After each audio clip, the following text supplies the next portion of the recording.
Alrighty. Here's some games from my match today, and I'm going to review them here for you guys. So, started off with e4. I'm playing the black pieces here. I go with the classic Sicilian. Najdorf. He checks me, so block with the bishop, intending to capture with the queen. Put my knight on c6. So that does happen. I go knight c6. He goes c3, preparing d4. So I go knight f6, attacking his center, pressuring it, developing a piece. I want central control, so he defends his pawn. So here, I could have gone e6, which I was thinking about in the game. So after d4 takes, then I go d5 and put my knight on e4.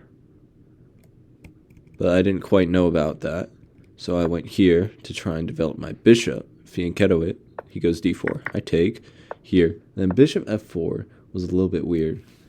Because now it lets me go e5. And if he goes knight takes here, seemingly a free pawn, I take his queen. Go knight h5, the key move here. And I win material because of this fianchettoed bishop.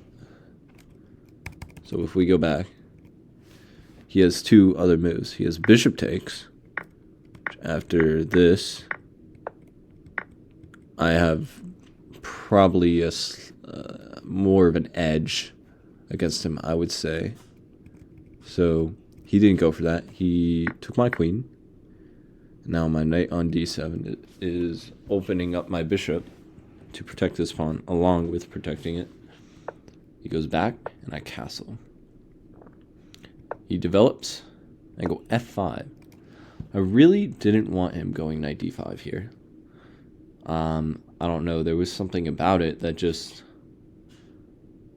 I did not like. I really didn't want to let that happen.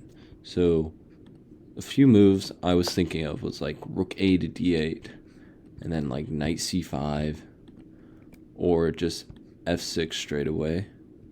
f6 was a weird move, but I was looking at it because I was like, it supports my pawn with another pawn, so that way I can move this knight somewhere and maybe move my bishop along like this diagonal or like somewhere over here. And that way it's not stuck in front of a pawn. So I went f5, much more combative approach. He went rook a to d1, a good move. So some moves I was thinking about here. I was thinking like rook d8. Just really did not like this for me, because it seemed bad. I did not like the resulting position here. I was also looking at f4, but he can just take it and win a pawn. And now I'm forced to go like rook f7, and everything's worse for me. So that's why I decided, I was deciding between knight d4 to get this pawn on d4, have it supported, but I don't know. It was an interesting idea, but really I was drawn to this knight c5 move. So the idea here is if he moves this knight now, I get this pawn for free, and I really like that. So it's kind of forcing him to do something with his one pawn in the center. So what ended up happening was he took best move because he's trying to make this pawn a target. So I defend it. I was thinking he was going to go knight e4 here or something like knight h4. But knight h4, I was thinking I just go back and defend my pawn that way, because his knight is useless here. He brings it back. Then I go here. And it's all good. I was thinking he was going to go knight e4 here. And then I was thinking I would take and then go rook e8 to defend my pawn. I didn't really look too much into that because while I was calculating that, he went rook d5. And I had something nice planned for this. So if you notice, he's attacking my pawn. He's attacking my knight. And there's really no way to like move this knight safely and defend this pawn. So you have to push forward, find creative moves. So the move I played was e4. And the reason this is such a good move is not only am I protecting my rook, my knight, but no matter how he moves, no matter what move he makes, this pawn is going to stay on e4. And I'm really starting to gain a clamp on his position. So I'm pushing forward into enemy territory. So he did the best move. He took my rook. I took back. And now you see this little pawn island in the middle on his side of the board. And so you can really see a space advantage starting to form because it's just overwhelming him. I wouldn't call it overwhelming. Obviously, it's not like losing. It just gives me a chance to push forward. I have this d3 square now for my knight, which ends up being very useful. So he goes knight g5, best move. I don't really understand why this is the best move. Because, I thought during the game, I thought he was going to try and go to h3 and f4. But I thought best was knight d2, trying to reroute or trade or go to c4. I thought that would be more beneficial. And if you're thinking he can go knight h4, there's knight d3. If he moves the rook, then his bishop is trapped. So that's a pretty nice tactic. Just something to keep aware of. So he goes here. And now I'm thinking I have this rook here. I need to use it somehow. So I was also looking at knight d3 stuff, bishop takes on c3. But the thing that really upset me most about my position was this d5 square. I really did not want him getting any activity or blockading my pawns. So in order to cover the square and prevent the bishop from coming here even, I went rook d8. So that just covers down the whole file. Here I thought he was going to try rook d1. I was still figuring out what to do here. So I was thinking I could just take here or do something like knight d4. Knight d4 was an interesting move that I was looking at because I'm threatening this. And he can't take.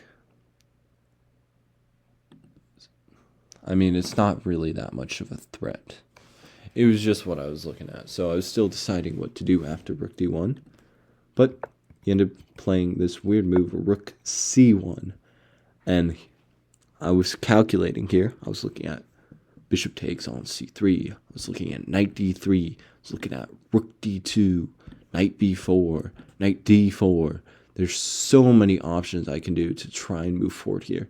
But really, the best here is because I want one of my knights here.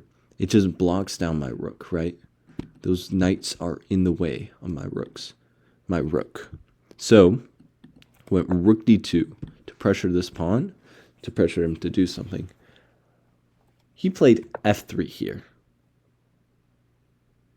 Engine is saying rook b1, protect this pawn. The engine knows it's lost and is playing passively for some sort of counterplay. But he went f3 here, and immediately I strike forward with knight d3, attacking his rook. Here, I was thinking he could have played bishop e1, but I dismissed it quickly because I can always take here. That bishop is not doing very much. My knight on d3 is unchallenged. So I really was not worried about it. Not only with the fact that this was under attack, because bishop e1, I take here.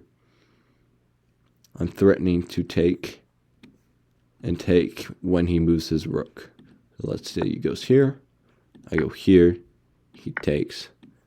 I can throw in this check, he moves, and then I take.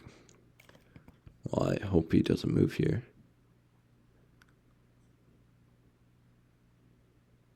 Well, there's probably something there. I did not look at that, though. I just saw rook takes b2, and all his pieces were sort of in a bind. So rook d1, an unfortunate error by my opponent due to the simple removing the defender. And now he has to take my rook. I'm up a piece, and he hung his knight.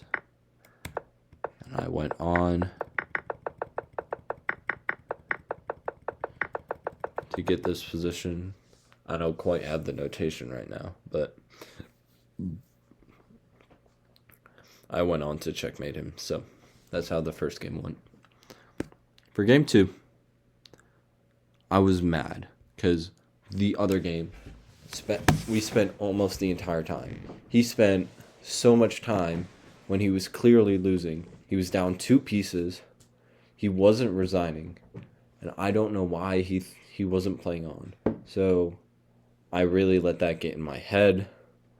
And I played this next game subpar, which is unfortunate because I've been trying to work on like my mentality in chess, and it's really just, I guess I'm a very emotional person. I get very attached, so that's really what happened. I was really a little bit put off that he didn't resign. It just seemed sort of rude to me. I did not like him very much. So, play d4. He goes e5, the England gambit. I take. This is theory. I go bishop d2, only good move. And knight c3, the only good move. He goes here, rook b1, queen a3, rook b3, queen a5, a3. Now this a3 move is pretty unique, because if he were to take here, I have knight to b5. I'm pretty sure. No. I have rook to b5. And if he goes queen a6, I go e4 or e3. Either works. And his queen is really just suffocated. So he goes bishop takes. I go bishop takes, queen c5. I go e4, taking space, opening lanes to develop my bishop, and attempting to castle. He goes knight a5. I've never seen this move before. What I played in the game was bishop b4. And then my idea was after queen b6, I go rook b1. So, most moves are fine here, but the engine gives the move e6, temporarily giving up a rook because you can take this one. And this knight is under attack. You're also threatening to take this pawn, and he can't castle. So there's a whole lot of problems for black to deal with, and not a lot he can do about it. So I want bishop b4 here. I was always keeping an eye on the e6, But the thing is, I never thought it worked. I don't know. It was like a mental thing. I psyched myself out. That's all it was. So this happened in the game. I played Rook D3. I had the idea to go Rook B1 and sort of X-ray this queen and develop my pieces. But really, what happened is I thought Rook B1 wasn't active enough, so I was like, oh, I have to go Rook D3 or something or another. So Rook D3, it's definitely an active move. It's basically centralizing the rook, although it blocks the bishop from this rest of this diagonal. It's still a fine move. He goes knight c4. So here, I was thinking a little bit, because obviously he's threatening this. But I'd calculated that after rook d3, knight c4, I would go rook d5. And if he goes here, I have queen b1, knight a4, queen b3. And I really didn't see what he had. So after I went rook d5, he surprised me with the move c6. And so I was thinking about a lot of things here. I was like, is there a way I can sack my rook, gain some sort of initiative along the dark squares? I was like, this looks really good for me. And I spotted this move c5. I was like, this is not what I want. I want a sacrifice that wins for me. So, this, although it's a better position, I didn't seem to like it very much. So I'm sort of psyching myself out here, especially from the last game. So another thing I looked at was this. I was like, what happens if I take? Threatening this. This bishop's covering a lot of stuff. This knight might jump in. Then I saw queen c6. I just gave up. I'm like, I don't know what to do here, man. So I missed this move, queen to c5. I'm attacking the queen, threatening checkmate. So there's really only one move here, queen e7. And then the nasty follow-up of queen to d4. So this queen is forced back to d8. And then I can just go queen d5 again. Knight h6, bishop d6. Clamping on the position with my bishop. And this knight is stuck there. He can't castle. It's just completely lost. I'm going to castle, get my knight into the game. There's nothing he can do. But again, I psyched myself out. I didn't trust myself with the sacrifice. So, played rook d4. He goes knight b2, like I planned. And I played queen b1. A very passive move. Which, after I played it, I saw the great move of queen d2. The reason I found this so great was because I get away from the knight. The knight's really doing nothing right now. And it's just threatening this. So he goes like here. Goes a5. Or something like that. I don't know. It just looked like a strong move, and I was sad that I didn't play it. And so I did bring myself to a whole nother level of like, oh, what am I doing, man? Because I wrote on my score sheet, bad game. And that really made the rest of the game bad. Because I thought, especially with queen b3, I thought he had equalized. I was really mad at myself. I go here, he protects, I castle. He goes here, oh, my bishop back. He gets the pawn. I'm like, what am I doing? I let him really just run me down. I lost my initiative because I was too afraid. And I think that's a big thing in chess for me right now. Just trusting myself. But he did offer me a draw. Right here. And so I said, I'll wait a little bit. And then I took the draw because he didn't know he was trying to play for a win here. And I'm glad he didn't. I was really mad after this game. I just wanted the draw. I was tired and frustrated because I had used all my brain power on the middle game here. Really just calculating everything out with the f5, knight c5 stuff.